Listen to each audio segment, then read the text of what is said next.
अस्सलामुअलैकुम वरहमतुल्लाहि वबरकातुहू। अल्लाह तबारक व तआला दे सोहने ते बाबरकत नाम तो शुरू करना जिहड़ा तमाम जहाना दा मालिक है।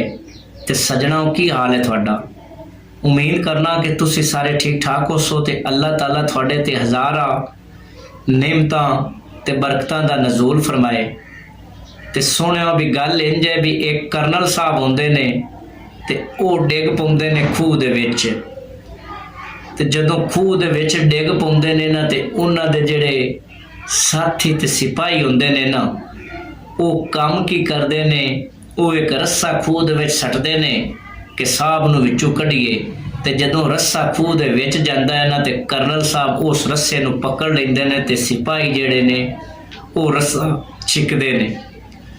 जदों रस्सा छिकदे ने ना ते करनल साहब किनारे दे कोल आ जांदे ने ते सिपाही अपने साहब नूं वेखदे ने ना भी साडा साहब है कोल आ गया है।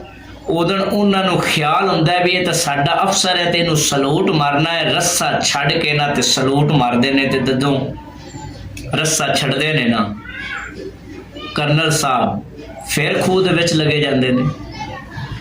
अगली दफा मोड़ सिपाही जिहड़े हुंदे ने वो इस तरह ही करदे ने, रस्सा सटदे ने, करनल साहब पकड़ लैंदे ने ते जदों करनल साहब ना खूह दे किनारे दे कोल आ जांदे ने ना ते सिपाहियां नूं मुड़ गवेड़ हुंदा है भी ये तां साडा साहब है ते इहनूं सलूट मारना है। वो सलूट मारदे ने ते रस्सा छड्ड दिंदे ने ते करनल साहब फिर खूह दे विच लगे जांदे ने।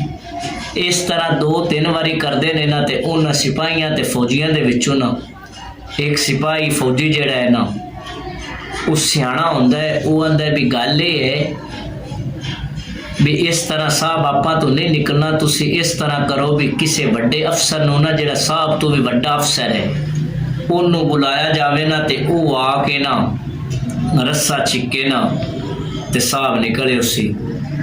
उन्होंने करनल साहब तो जिहड़ा वड्डा अफसर है समझ लो ब्रिगेडियर साहब उन्होंने बुलाया ते उन्हें रस्सा सट्टिया ते ब्रिगेडियर साहब ने ना रस्सा खिंचिया ते जदों खिंचिया ना करनल साहब किनारे दे कोल आए ना ते उन्हें वेख्या कि ब्रिगेडियर साहब है ते करनल साहब नूं याद आ गया कि ये मेरा वड्डा अफसर है, इनू सलूट मारना है। ते जदों करनल साहब ने हाथ छड्ड के सलूट मारिया ना ते फिर खूह दे विच लगा गया। तो इस तरह 2-3 बारी फिर होया लेकिन वो करनल साहब ना निकल सके। तो फिर उन्हें इठू बोल के आख्या भी काम तुसी ये करो कि जेड़ा है ना कोई आम इठू बंदा राही मुसाफर लगे ना ते उन्होंने बुला के ते उनदे तो रस्सा छिकाओ ते मैं बाहर आ जासा। गल सुनान दा मकसद ते मतलब ये है कि अज जेड़े असां लोग आ ना साडा भी फार्मूला यही है, असी लोगां नूं ना बड़े तरीके दे नाल प्यार ते मुहब्बत दे नाल ना खूह दे विच सट दिंदे आ ते फिर रस्सा सटने आ ते जदों ओ रस्से नूं पकड़ के खूह दे किनारे दे कोल आ रहिंदे ने ना ते फिर असी रस्सा छड्ड दिंदे आ। असी भी यही चाहते हैं भी साडे तो कोई अगे जिहड़ा बंदा है ना निकल जावे ते इस तरह नहीं होना चाहिए। अल्लाह ताला मेरे दोस्तां ते बेलियां नूं हमेशा खुश रखे। डोलियां रब दे हवाले।